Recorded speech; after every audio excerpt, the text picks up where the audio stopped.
നമസ്കാരം. ഇനി തെരഞ്ഞെടുപ്പിനുള്ള അംഗം കുറിച്ചു കഴിഞ്ഞു. കേരളത്തിൽ വോട്ടെടുപ്പിന് ഇനി 9 നാൾ മാത്രം.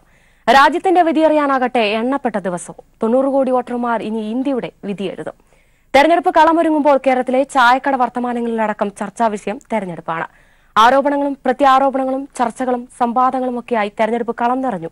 ഇനി പാർലമെന്റിലേക്കുള്ള വണ്ടി കയറുന്നത് ആരൊക്കെയെന്ന കാഴ്ചയിലേക്കാണ് ജനം കണ്ണും കാതും കൂർപ്പിച്ചിരിക്കുന്നത്. തെരഞ്ഞെടുപ്പ് കാഴ്ചകളും വോട്ടിനുള്ള ഓട്ടവും ഈ തെരഞ്ഞെടുപ്പ് കാഴ്ചയിൽ ഏറെയാണ്. എല്ലാ പ്രേക്ഷകർക്കും തെരഞ്ഞെടുപ്പ് കാഴ്ചയിലേക്ക് സ്വാഗതം. മതത്തിന്റെ പേര് പറഞ്ഞ് വോട്ട് പിടിക്കുന്നത് ശരിയാണോ? ഈ തെരഞ്ഞെടുപ്പിൽ വിധികർത്താക്കൾ വോട്ടർമാരാകുമ്പോൾ അവർക്ക് വ്യക്തമായ നിലപാടുണ്ട്. ഇത് ജനങ്ങളുടെ വിധിയാണ്, ജനങ്ങൾക്കും പറയാനുണ്ട്. കാണാമെന്ന് റിപ്പോർട്ടേഴ്സ് വിവിധ ജില്ലകളിൽ നിന്നും പകർത്തിയ ജനശബ്ദം. വോട്ട് വോട്ടിന്റെ വഴിക്ക്, മതം മതത്തിന്റെ വഴിക്ക്. ഇത് കൂട്ടിക്കലർത്തേണ്ട ആവശ്യമില്ലെന്ന് മധ്യകരത്തിലെ ജനങ്ങൾ അഭിപ്രായപ്പെടുന്നു. കാണാം വിഷ്ണു പ്രസാദ് പകർത്തിയ ജനശബ്ദം. മതവും രാഷ്ട്രീയം രണ്ടാണല്ലോ. അപ്പോൾ രാഷ്ട്രീയം തന്നെ എല്ലാ ജനങ്ങളും ഒരുപോലെയാണ്. ഒരു പ്രത്യേക മതത്തെ ഒരു വിശ്വാസത്തെയോ ഒന്നിൻ്റെ പേര് കാണാൻ പറ്റില്ല. എല്ലാവരും ഒരുപോലെയാണ്.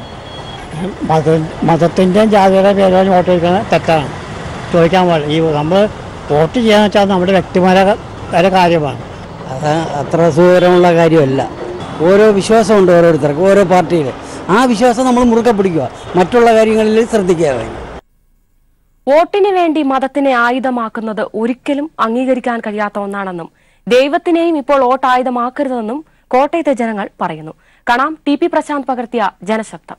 രാജ്യം പൊതു തിരഞ്ഞെടുപ്പിന്റെ പടിവാതിൽക്കൽ എത്തി നിൽക്കുമ്പോൾ പലയിടങ്ങളിൽ നിന്ന് കേൾക്കുന്ന വാർത്തകളാണ് മതത്തിന്റെ പേരിൽ വോട്ട് ചോദിക്കുന്നു എന്നതടക്കമുള്ള കാര്യങ്ങൾ. സ്ഥാനാർത്ഥികൾ തന്നെ ഇത്തരത്തിൽ മതത്തിന്റെ പേരിൽ വോട്ട് ചോദിച്ച് തെരഞ്ഞെടുപ്പ് പെരുമാറ്റച്ചട്ട ലംഘനമടക്കം നടത്തിയിരിക്കുന്ന സാഹചര്യത്തിൽ ജനശബ്ദം പരിശോധിക്കുകയാണ്. ഈ മതത്തിന്റെ പേരിൽ വോട്ട് ചോദിക്കുന്നത് ആശ്വാസകരമാണ്? ഒരിക്കലുമല്ല. ഇന്ത്യ ഒരു മതരാഷ്ട്രമല്ല. ഒരിക്കലും ഈ മതത്തിന്റെ പേരിൽ വോട്ട് ചോദിക്കുന്നത് യാതൊരു കാരണവശാലും അനുവദിക്കാൻ പറ്റാത്തൊരിതാണ്. ഓരോരുത്തരുടെ വോട്ട് എന്ന് പറഞ്ഞാൽ അവരവരുടെ ഇതാണ്. അല്ലാതെ വോട്ട് എന്ന് പറഞ്ഞാൽ ഓരോരുത്തരുടെയും വ്യക്തിപരമായ മതത്തിന്റെ പേര് അംഗീകരിക്കാൻ പറ്റുന്ന ഒരിതല്ല. ഓരോ സ്ഥാനാർത്ഥിയും ഓരോ വ്യക്തി ഇതാണ് മതത്തിന്റെ പേരിലുള്ള എന്ന് വെച്ച് അവരവരുടെ മതത്തിന്റെ പേര് വെച്ച് വോട്ട് ചോദിക്കുന്നത് യാതൊരു കാരണവശാലും അനുവദിക്കാൻ പറ്റാവുന്ന ഒരു കാര്യമാണ്. രാഷ്ട്രീയം കൂട്ടിക്കലർത്താൻ പറ്റത്തില്ല. എൻ്റെ കന്നിവോട്ടാണ്. മതം രാഷ്ട്രീയം കൂട്ടിക്കാൻ പറ്റത്തില്ല. വോട്ട് പോകേണ്ട വഴിക്ക്, മതം അതിൻ്റെ വഴിക്ക്. അതേ പറ്റത്തുള്ളൂ. അത് ഒരിക്കലുമല്ല. ആരും അതങ്ങനെ ഒരിക്കലും മതത്തിന്റെ പേരിൽ വോട്ട് ചോദിച്ച ഒരു വ്യക്തിക്ക് വോട്ട് ചെയ്യുന്നത് അത് ശരിയായ കാര്യമല്ല. അതൊരിക്കലും അത് അങ്ങനെ വരാൻ പാടില്ല.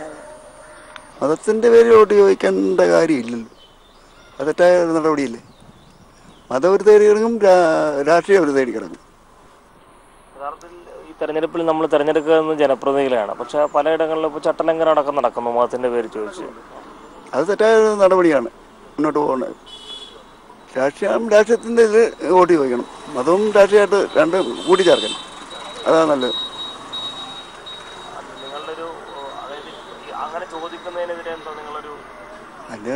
അങ്ങനെ വോട്ട് ചോദിച്ചാൽ അങ്ങനെ ജാതി മതം ഇത് വെച്ച് വോട്ട് ചോദിക്കണം. അതിന് നടപടി എടുക്കണം.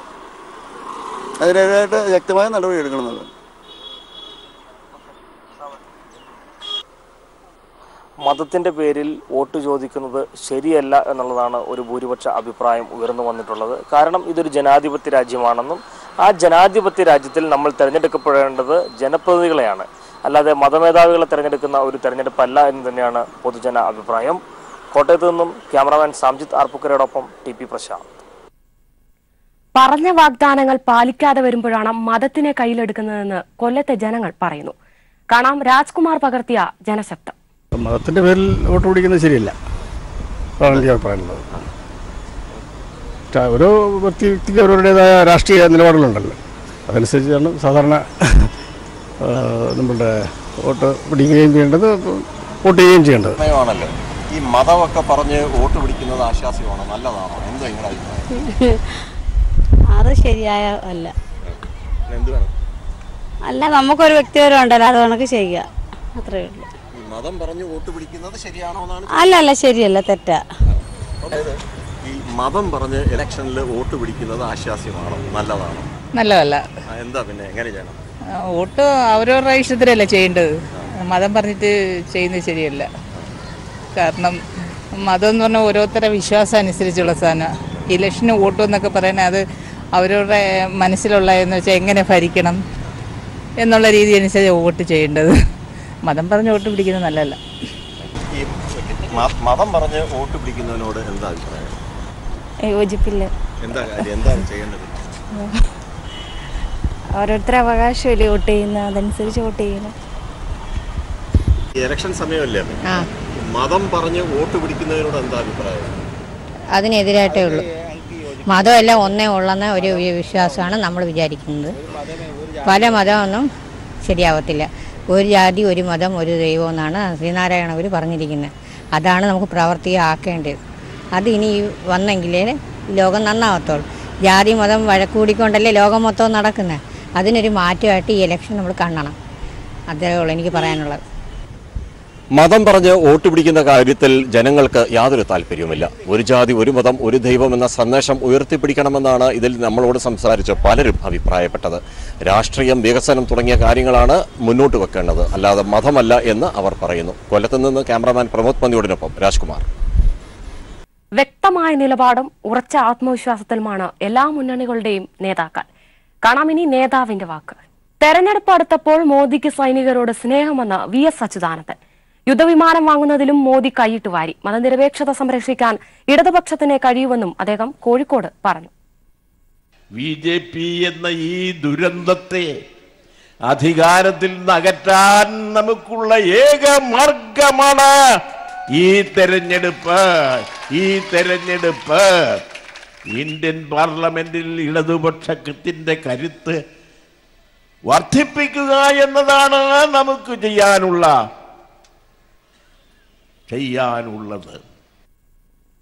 ശബരിമലയെ സംരക്ഷിക്കുകയാണ് സർക്കാർ ലക്ഷ്യമെന്ന് മുഖ്യമന്ത്രി പിണറായി വിജയൻ. വർഗീയതയുടെ ഓരം ചേർന്ന് മതനിരപേക്ഷത സംരക്ഷിക്കാനാവില്ലെന്നും കോൺഗ്രസിനും BJPക്കും ഒരേ സ്വരമാണെന്നും മുഖ്യമന്ത്രി പറഞ്ഞു. അടൂരിൽ വീണ ജോർജ് MLAയുടെ തെരഞ്ഞെടുപ്പ് പരിപാടിയിൽ ഉദ്ഘാടനം ചെയ്ത് സംസാരിക്കുകയായിരുന്നു അദ്ദേഹം. അപ്പൊ അന്നത്തെ BJPക്ക് ലീഗുമായി ചേരാമെങ്കിൽ അതുമായിട്ട് എന്ത് വ്യത്യാസമാണ് ഇപ്പം വന്നിട്ടുള്ളത്? നിങ്ങൾക്ക് ആവശ്യമുള്ള തരത്തില് സഖ്യങ്ങൾ നിങ്ങൾ ഉണ്ടാക്കുകയാണ്. ഇത് പഴയ കാര്യം ഇങ്ങനെയാണെങ്കിൽ ഇപ്പോഴത്തെ പുതിയ നില എന്താണ്? BJP വലിയ തോതിൽ വോട്ട് കച്ചവടത്തിന് എല്ലാ കാലത്തും തയ്യാറായിട്ടുണ്ട്. BJPയുടെ നേതൃത്വം തന്നെ വോട്ട് കച്ചവടം ഇനി പാടില്ലെന്നും ഇനി വോട്ട് മറ്റാർക്കും മറച്ചു കൊടുക്കാൻ പാടില്ലെന്നും തീരുമാനിച്ചതാണ്. ഇന്നലെ വന്ന നരേന്ദ്രമോദിക്ക് BJPക്കാരുടെ വോട്ടൊക്കെ BJP സ്ഥാനാർത്ഥിക്ക് തന്നെ ലഭിക്കുമെന്ന് ഉറപ്പായി പറയാൻ പറ്റുമോ? വിചിത്രമായ കാര്യങ്ങളല്ലേ നടക്കുന്നത്. തിരുവനന്തപുരം ലോക്സഭാ മണ്ഡലത്തിൽ 2 മുൻ മന്ത്രിമാരുടെ നേതൃത്വത്തിൽ BJP കോൺഗ്രസ് രഹസ്യധാരണയെന്ന് LDF തെരഞ്ഞെടുപ്പ് കമ്മിറ്റി ചെയർമാൻ M. വിജയകുമാറും സെക്രട്ടറി GR ആന്റണിയും പറഞ്ഞു. LDFും UDFും തമ്മിലുള്ള മത്സരം LDFും BJPയും തമ്മിലാവുകയാണെന്നും അവർ തിരുവനന്തപുരത്ത് വാർത്താസമ്മേളനത്തിൽ പറഞ്ഞു. BJPയും UDFും തമ്മിലുള്ള ധാരണയെ തുടർന്നാണ് ശശി തരൂർ KPCC അധ്യക്ഷനും ഹൈക്കമാൻഡിനും പരാതി നൽകിയതെന്നും LDF നേതാക്കൾ ചൂണ്ടിക്കാട്ടി. 2 മുൻ മന്ത്രിമാരുടെ കാർമ്മികത്വത്തിൽ BJP കോൺഗ്രസ് രഹസ്യധാരണ ഇന്ന് വന്നു എന്നാണ് ഞങ്ങൾ മനസ്സിലാക്കുന്നത്. ഡോക്ടർ ശശി തരൂർ സ്ഥാനാർത്ഥിക്ക് തന്നെ അത് പറയേണ്ടി വന്നിട്ടുണ്ട്. വലിയ ഒരു പൊട്ടിത്തെറിയിലേക്കാണ് കാര്യങ്ങൾ പോകുന്നത്. അപ്പോൾ 3ാമത് സ്ഥാനത്തേക്ക് പടിപടിയായിട്ട് വരികയാണ് UDF എന്ന ഒരു സ്ഥിതിയാണ് ഒടുവിൽ ഞങ്ങൾക്ക് പറയാനുള്ളത്. അപ്പോൾ മത്സരം നടക്കുന്നത് LDFും UDFും തമ്മിലായിരുന്നു. ഇപ്പോൾ മത്സരം പുരോഗമിക്കുന്നത് LDFും BJPയും തമ്മിലായിട്ട് മത്സരം മാറാൻ പോകുന്ന ഒരു സാഹചര്യം കൂടി ഇവിടെയുണ്ട്. അതാണ് വസ്തുത. BJPയുടെ RSSന്റെ സംഘപരിവാറിൻ്റെ ഒരു മുഖം മൂടിയാണ് ഈ കർമ്മസമിതി. പരാതി ഞങ്ങൾ റെഡിയായി കഴിഞ്ഞു. ഇന്നലെ ഒരു പരാതി കൊടുത്തു, അവരുടെ മറ്റ് പ്രചാരവേലകൾ. ഇത് വച്ചുകൊണ്ട് ഞങ്ങൾ ഇന്ന് തെരഞ്ഞെടുപ്പ് കമ്മീഷനെ സമീപിക്കുകയാണ്. പരാതി ഇന്ന് കേരളത്തിൽ ചായക്കട വർത്തമാനങ്ങളിലടക്കം തെരഞ്ഞെടുപ്പാണ് ചർച്ചാ വിഷയം. അതുകൊണ്ട് തന്നെ തെരഞ്ഞെടുപ്പ് വാർത്തകൾക്കും യാതൊരു കുറവുമില്ല. ഇനി തെരഞ്ഞെടുപ്പ് വാർത്തകളിലേക്ക്. പാലക്കാട്ടെ ഇടതുമുന്നണി സ്ഥാനാർത്ഥി MP രാജേഷിന്റെ വിജയത്തിനായി പാലക്കാട് നഗരത്തിൽ വിദ്യാർത്ഥികളുടെ flash mob. Lead college of മാനേജ്മെന്റിന്റെ വിദ്യാർത്ഥികളാണ് സാംസ്കാരിക സംഘടനയായ പ്രഗതിയുടെ നേതൃത്വത്തിൽ നഗരത്തിൽ വിവിധ കേന്ദ്രങ്ങളിൽ ഫ്ലാഷ് മോബ് അവതരിപ്പിച്ചത്. MP രാജേഷിനെ വിജയിപ്പിക്കണമെന്നാവശ്യപ്പെട്ട് വിദ്യാർത്ഥികൾ ബാനറുകളും പ്ലക്കാർഡുകളും ഉയർത്തിപ്പിടിച്ചു.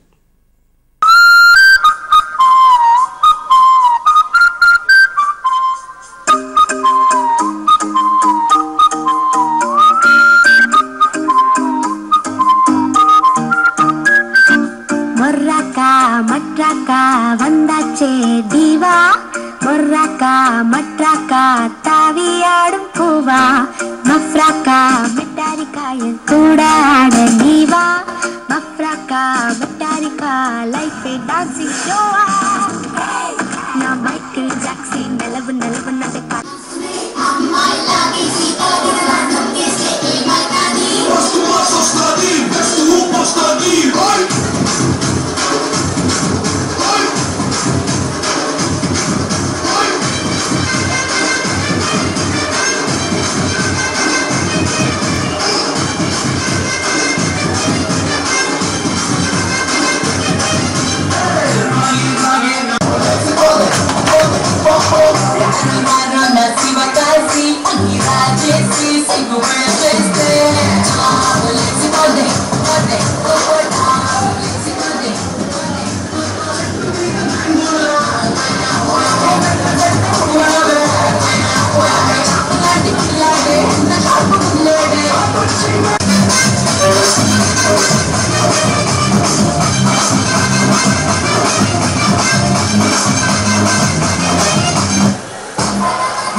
ഓർമ്മകൾ അയവിറക്കി പ്രദീപ് കുമാറിന്റെ വിജയത്തിനായി അവർ ഒത്തുകൂടി. കോഴിക്കോട് ഗുരുവായൂരപ്പൻ കോളേജിൽ പഠിച്ച 3 തലമുറയാണ് കോഴിക്കോട് മണ്ഡലം LDF സ്ഥാനാർത്ഥി A പ്രദീപ് കുമാറിന്റെ വിജയത്തിനായി ഒത്തുചേർന്നത്. കോഴിക്കോട് പാർലമെന്റ് മണ്ഡലം LDF സ്ഥാനാർത്ഥി A പ്രദീപ് കുമാറിന്റെ വിജയത്തിനായി പ്രദീപിനൊപ്പം ഗുരുവായൂരപ്പൻ കോളേജ് കൂട്ടായ്മ എന്ന പേരിലാണ് ഒത്തുചേർന്നത്. ഓർമ്മകളുടെ അയവിറക്കൽ കൂടിയായി മാറി ആ സംഗമം. 1980-85 കാലത്ത് A പ്രദീപ് കുമാറിനൊപ്പം പഠിച്ചവരും സുഹൃത്തുക്കളും ഉൾപ്പെടെയുള്ള പൂർവ്വ വിദ്യാർത്ഥികളും അധ്യാപകരുമാണ് ഒത്തുചേർന്നത്. പിന്നെ പ്രദീപ് കുമാറിന്റെ വിജയത്തിനായി അവർ കൈകോർത്തു. സിനിമാ താരം ജോയ് മാത്യു ആണ് കൂട്ടായ്മ ഉദ്ഘാടനം ചെയ്തത്. വർഗീയത വളരാൻ അനുവദിക്കാത്ത മണ്ണാണ് കോഴിക്കോട് എന്നും അതുകൊണ്ട് തന്നെ പ്രദീപ് കുമാർ ജയിച്ചുവരുമെന്നും ജോയ് മാത്യു പറഞ്ഞു. പ്രതീക്ഷ മനസ്സിൽ കയറുന്ന കോഴിക്കോട്ടുകാരെ സംബന്ധിച്ചിടത്തോളം വളരെ പുരോഗമനപരമായി ചിന്തിക്കുന്ന ആൾക്കാരാണ്, വർഗീയമായി ചിന്തിക്കുന്ന ആൾക്കാരല്ല. എല്ലാ സമുദായത്തിൽപ്പെട്ടവരും വളരെ സൗഹാർദ്ദത്തോടെ ജീവിക്കുന്ന, സ്നേഹത്തോടെ ജീവിക്കുന്ന, സന്തുഷ്ടിയോടെ ജീവിക്കുന്ന ഒരു സ്ഥലമാണ് കോഴിക്കോട്. അതുകൊണ്ടാണ് ഞാൻ കോഴിക്കോട് അല്ലെങ്കിലും അവസരം കിട്ടുമ്പോൾ ഓടി കോഴിക്കോട് വരുന്നത് പിന്നീടുള്ള ദിവസങ്ങളിലേക്കൊരു ഊർജ്ജത്തിന് വേണ്ടിയാണ്. ആ കോഴിക്കോട്ടുകാരെ സംബന്ധിച്ചിടത്തോളം പുരോഗമനപരമായി ചിന്തിക്കുന്ന ഒരു ശക്തിയുടെ കൂടെ നിൽക്കുക എന്നുള്ളതാണ്, അല്ലാതെ ഗുഹാമനുഷ്യനായി ജീവിക്കുക എന്നുള്ളതല്ല. അതുകൊണ്ട് തന്നെ ഗുഹാമനുഷ്യനല്ലാത്ത പ്രദീപ് വിജയിക്കും എന്ന് ഉറപ്പാണ്. ഗുരുവായൂരപ്പൻ കോളേജ് ക്യാമ്പസ് പകർന്നു തന്ന ഊർജ്ജമാണ് ജനപ്രതിനിധി എന്ന നിലയിൽ വ്യത്യസ്തമായി ചിന്തിക്കുന്നതിന് തനിക്ക് ശക്തി നൽകിയത് എന്ന് പ്രദീപ് കുമാർ പറഞ്ഞു. വലിയ ആവേശത്തോടുകൂടിയാണ് ആ പഴയ സഹപാഠിയെ കൂട്ടായ്മ വരവേറ്റത്. ഗുരുവായൂരപ്പൻ കോളേജ് മുൻ പ്രിൻസിപ്പൽമാരായ P രാമചന്ദ്രൻ, M മാധവ്കുട്ടി തുടങ്ങി നിരവധി അധ്യാപകരും പഴയ വിദ്യാർത്ഥികളും പരിപാടിയിൽ ഒത്തുചേർന്നു. News bureau, Kozhikode. കോട്ടയം ലോക്സഭാ മണ്ഡലത്തിലെ LDF സ്ഥാനാർത്ഥി VN വാസവന്റെ പ്രചരണത്തിന് പിന്തുണയുമായി ബാലസംഘം കൂട്ടുകാർ. VNPക്ക് ഹൃദയാഭിവാദ്യം എന്ന CD ബാലസംഘം പ്രവർത്തകർ പുറത്തിറക്കി.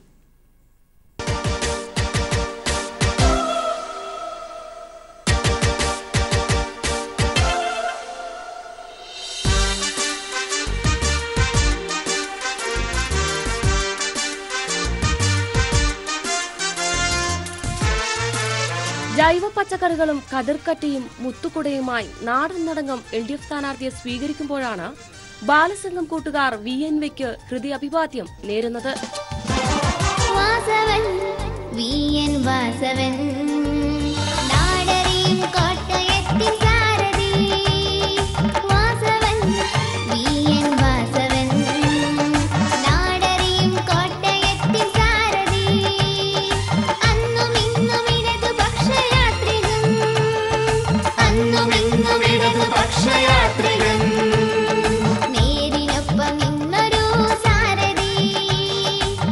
ബാലസംഘം ഏറ്റുമാനൂർ ഏരിയ കമ്മിറ്റിയാണ് CD തയ്യാറാക്കിയത്. കുമരകത്ത് നടന്ന ചടങ്ങിൽ അഡ്വക്കേറ്റ് K. സുരേഷ് കുറുപ്പ് MLAക്ക് നൽകി CPIM സംസ്ഥാന സെക്രട്ടറി കോടിയേരി ബാലകൃഷ്ണൻ CD പ്രകാശനം ചെയ്തു.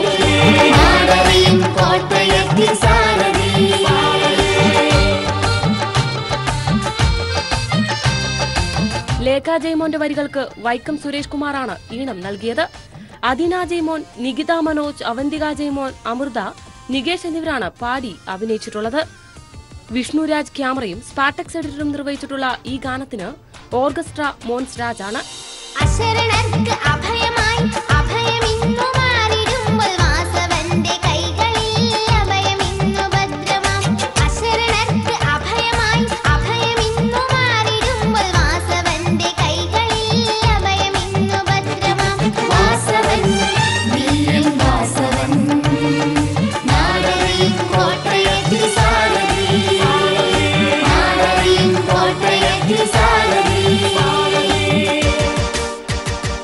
News bureau, Kottayam.